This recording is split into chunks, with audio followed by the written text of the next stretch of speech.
Understanding full count in English.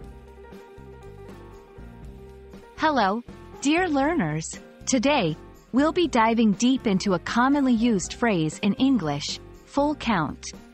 Have you ever come across this term and wondered what it means? Well, today's your day to find out. Let's get started.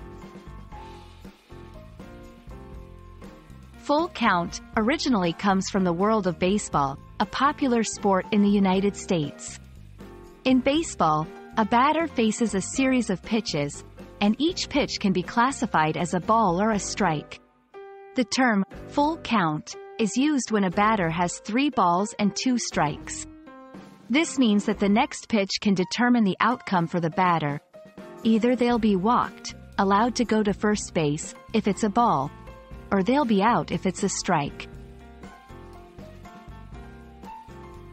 Though full count originates in baseball, it's sometimes used outside of the sport to mean a critical juncture or a situation with high stakes.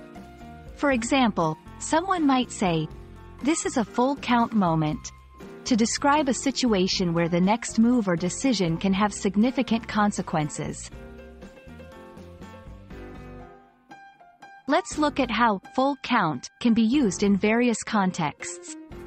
1. Sports context. With the bases loaded, and a full count, everyone in the stadium was on the edge of their seat. 2. Decision-making context. After weeks of interviews, it's a full count situation. This final interview will decide if I get the job or not. 3. Drama context. The last scene of the movie was a real full count moment. I didn't know if the hero would succeed or not. So there you have it, the phrase, full count, decoded. Not only is it a term used in baseball, but it can also describe any situation where the outcome hangs in the balance.